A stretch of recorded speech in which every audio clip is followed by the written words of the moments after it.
What's up, everybody? I'm Simon Sabro, and today we got for y'all my March manga reading log. So before we get into that, be sure to follow me on Instagram at Simon Sabro YT. Link will always be down in the description. Also, be sure to leave a like, subscribe, hit that bell so you never miss an upload, all of that good stuff. Also, make sure you comment down anything you've been reading recently, anything you'd recommend to me, whatever, anything like that. But with all that out the way, let's just jump right into it.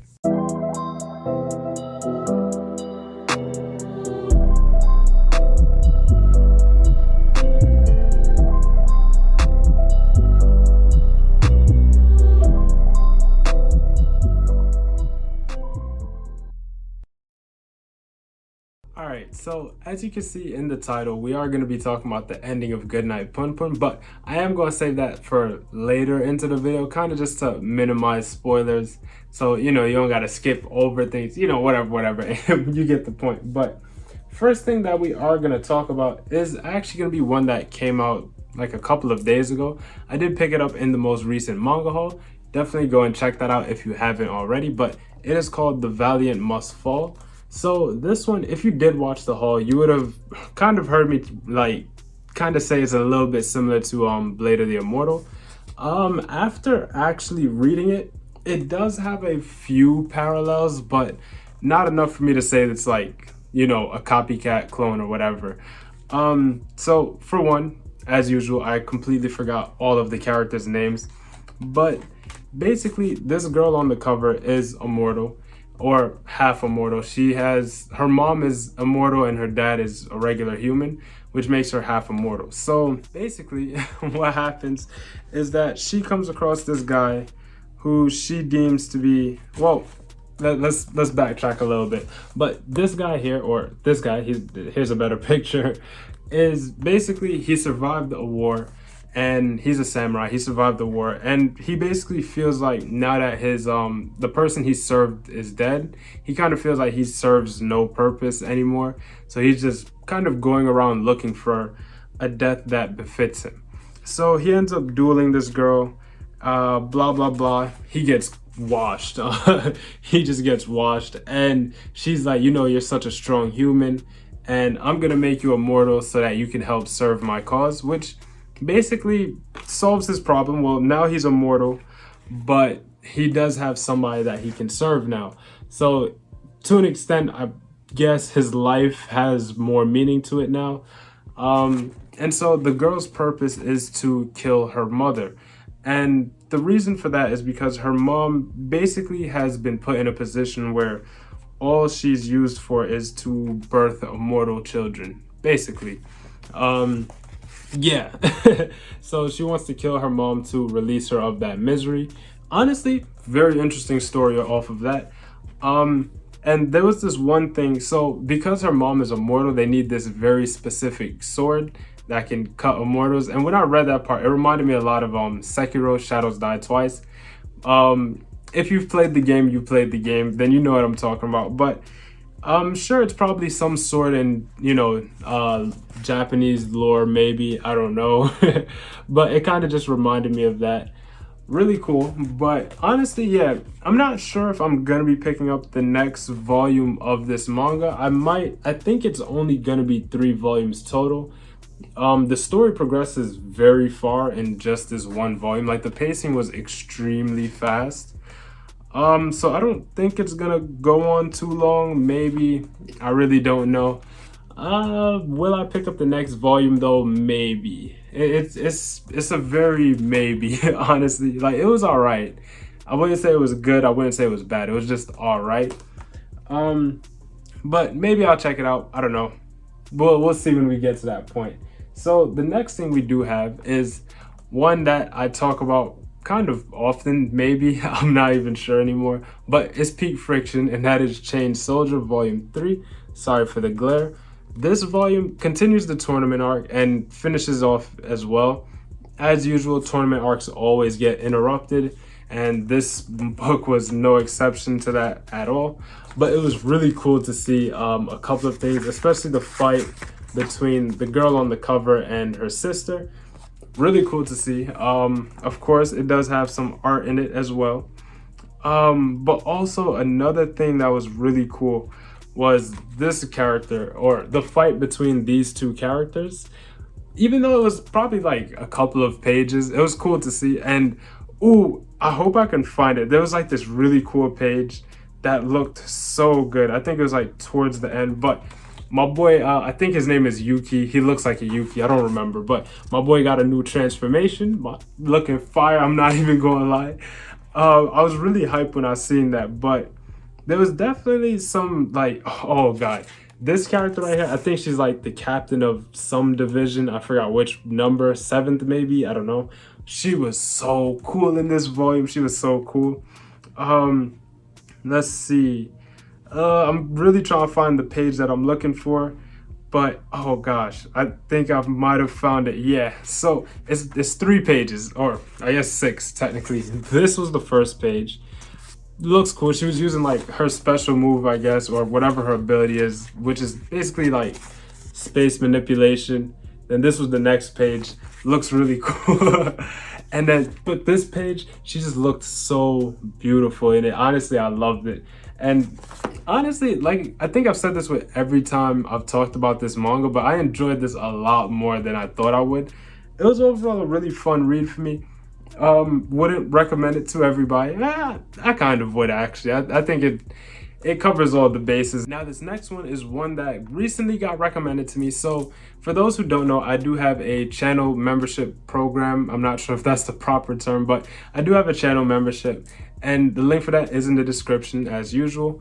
But every month I have it so that my channel members get to recommend me one manga, and I have to pick it up each month. So the manga that was recommended to me, and I picked this up a lot sooner than I thought I would, because now it's going to be in next month's manga haul, or this month's manga haul, I guess. I don't know. But it is Box of Light Volume 1. Now, this is a manga I always wanted to get just because of the cover. The color cover, I guess, the color scheme on it just looks so good. Like the ombre, or I forget the word, but gradient, I think that's the proper term, and how it just kind of shifts colors looks so beautiful. And so it was one that I kind of wanted for some time, just never actually picked it up, but it was a member recommendation, so I had to get it now.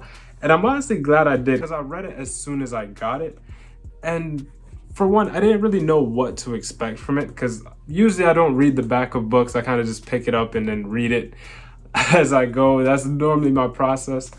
But this manga, like I said, didn't really know what to expect from it, but I enjoyed it a lot more than I thought I would. But honestly, a lot of the concepts didn't stick with me to where I could like really talk about them. But from what I do remember is that basically there's this convenience store, or let me not say that part actually, but there's this convenience store that I want to say the main character works at. Kind of hard to tell who's actually the main character at times, or if there is any main character, honestly. But there's this convenience store, and it's basically treads the middle of life and death, similar to Death Parade, the anime. If you're familiar with it, that's kind of what it reminded me of. And so people that are very close to dying end up going to this convenience store. Kind of, I'm not quite sure how to explain it. I guess technically like their spirit goes to this convenience store.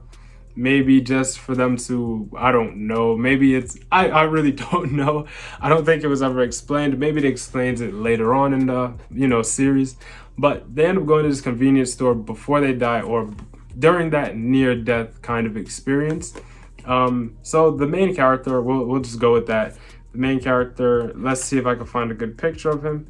But basically, he's in a situation where he's about to die, and this guy right here.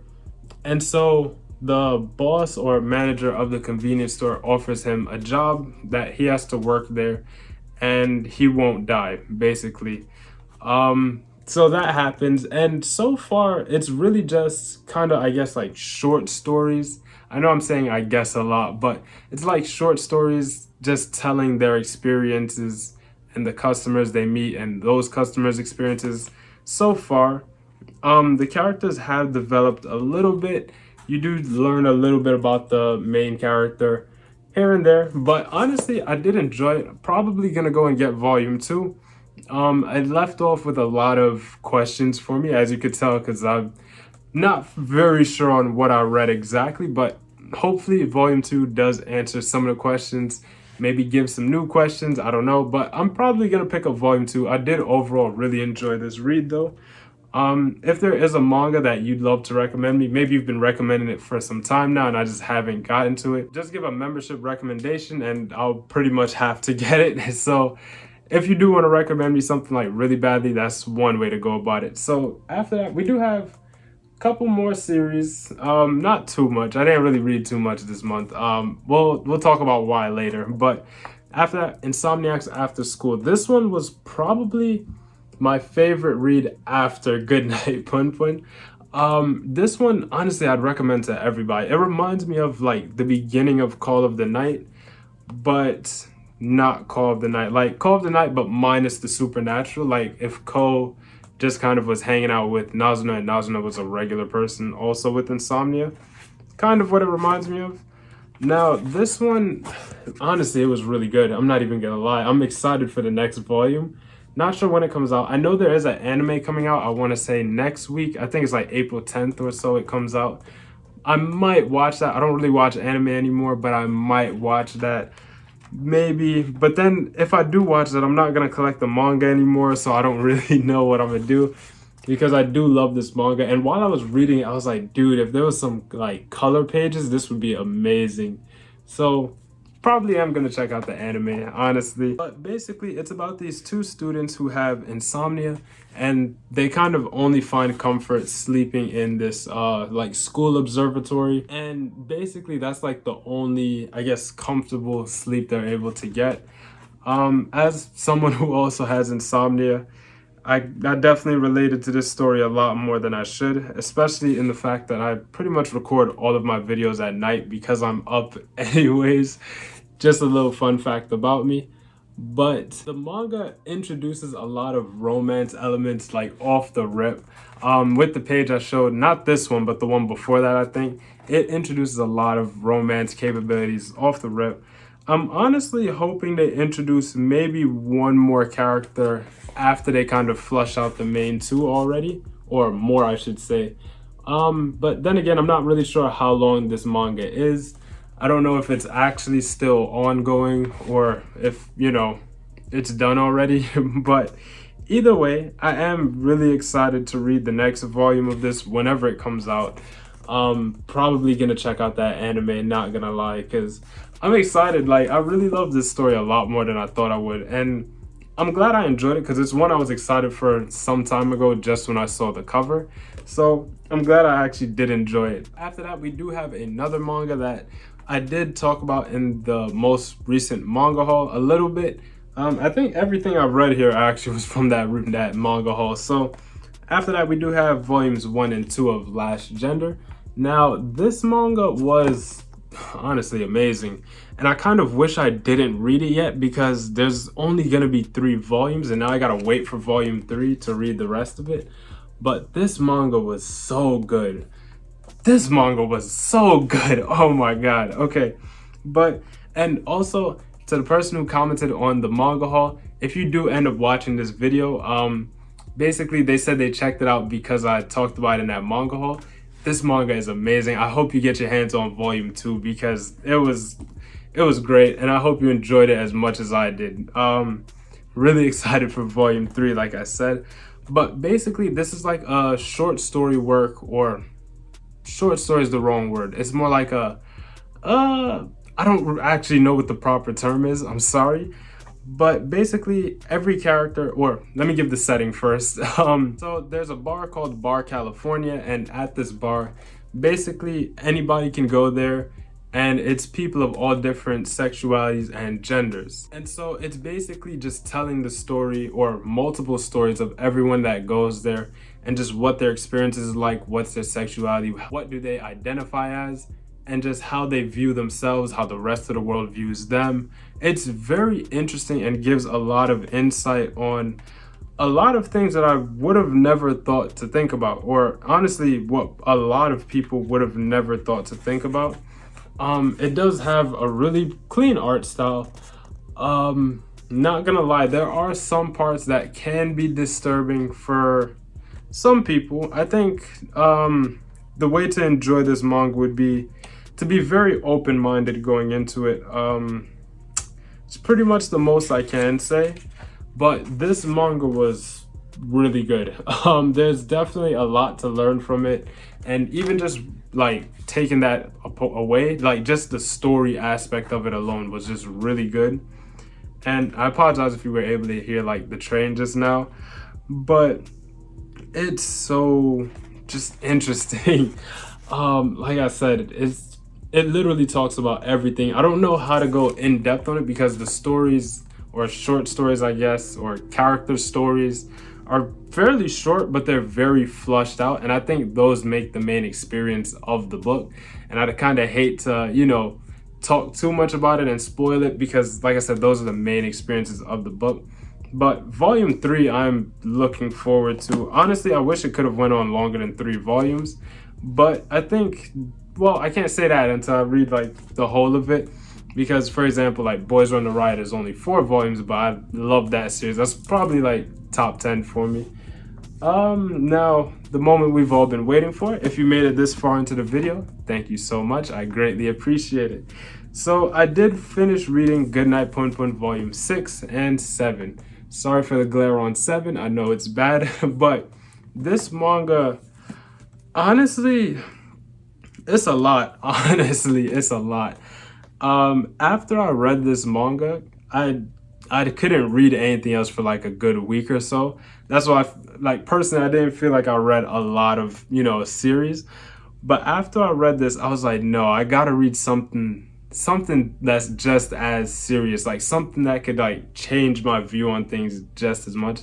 That's when I went and read Last Gender, funny enough. Then kind of toned it down as I went. But oh gosh, Goodnight Punpun, honestly, and it's so funny, and I'm kind of just gonna like talk about my overall experience. I don't know, I'm probably just gonna be rambling for a bit, but I had this manga in my collection since like before I even started doing YouTube, and I just never read it. So when I finally took the opportunity to read it, shout out to or MC Lynn FTW. I'll leave a link to her channel in the description. She's really cool. She's actually the person that motivated me to read this manga. So honestly, big shout out to her because I probably never would have got around to reading it. I'll be very honest. But oh gosh, this manga, and I really just want to talk about the ending, but volume 6 was crazy. So here's the spoilers. I'm sorry. I'm gonna be spoiling this for like a good minute or so, but when Punpun and Aiko, or Meiko, I always forget her name. I'm gonna just call her Aiko. When they met up, oh my god, it was just so all over the place. Like I honestly, from volume, I think starting in volume 6, or like maybe like towards end of 5, I started to hate Punpun as a character. I'm not even gonna lie. I was like, dude, I hate this guy. Yeah, I think it was this volume, because yeah. So what happened is, long story short, some stuff happened, and Punpun ended up having to kill Aiko's mom.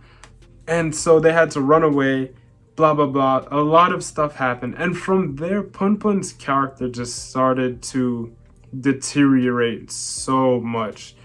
It was honestly, it hurt me to see. I'm not even gonna lie, because reading the story, like I watched Punpun grow up. Like literally, I watched this kid grow up. And it's like seeing him just changed so much, and how other people affected his life, and just how him not really having that motivation for himself, not really, you know, being the one to push himself forward, and him just kind of getting caught up in everybody else's mess, him just kind of, you know, blowing along in the wind with everybody else, not even like living his own life, was just so, it hurt. I tell you, it hurt to see. And it was like, just seeing it, honestly, when I read the ending, I was like, oh gosh, I wanted to cry, I wanted to smile. I was just so conflicted with everything, because it ended in such a way. Okay, so here's the thing. When I first started reading Goodnight Punpun, or even before then, I always heard people say, yo, it's super depressing, you'll be sad after you read it, blah, blah, blah, all that stuff. So, and then also the way that it's done in, I think, English, I'm not sure how the Japanese volumes are printed, but I know the spines kind of indicate the tone or mood of the volume at the time. So when it just went from like the black spine of volume 6 to the white spine of 7, I thought Punpun died in the end. I'm not even gonna lie, that's just what I always thought. And so, oh, when he, like, oh gosh, if I could find the page, but when he made the attempt and then you find out that he's actually still alive, oh gosh, it was honestly, I didn't know how to feel, honestly. Like, I genuinely did not know how to feel. And my girl, oh gosh. Oh gosh. Okay. I'm sorry. I know I'm just like rambling. There's probably no amount of actual cohesiveness to what I'm saying here, but honestly, when I read it, it was just, oh man, I didn't know how to feel. And then when he woke up in the hospital, I thought Punpun was going to get arrested. I was like, oh gosh, this dude's, but it was, here's the thing. Here's because what made me so happy in the end was there was like a reunion, like a high school reunion, and everybody was meeting up, and you see Punpun's old teacher, blah blah blah. You see him go and talk to Punpun. But what made me so happy, and I don't know, maybe I might be overthinking it, maybe, I don't know, but when Punpun saw his old teacher and Punpun was like back in his bird form, like right here, dude, it made me so, oh god, I wanted to smile and cry because it was like, dude, Punpun is back to being pure Punpun now, you know, because we've seen him literally transform into everything else throughout the manga. And so to see him at the end of the story just go back to how he originally used to be was like, man, that's my boy right there. But honestly, that's how I felt about the ending of Goodnight Punpun. That's how I felt about everything I've read for this month, or last month technically. If you have any recommendations for me, leave it in the description. If you've read anything that I also read, comment down how you felt about it. What have you been reading recently? Let's give a quick shout out to our channel members. Thank you all so much. I greatly appreciate it. Also, once again, be sure to follow me on Instagram at SimonSabroYT. The link will always be down in the description. Also, be sure to leave a like, subscribe, hit that bell so you never miss an upload, all of that good stuff. Also, I do have a gaming channel. If you are interested, the link for that will be down in the description. But that's it for me. This is Simon Sabro signing out. I'll catch you on the next one.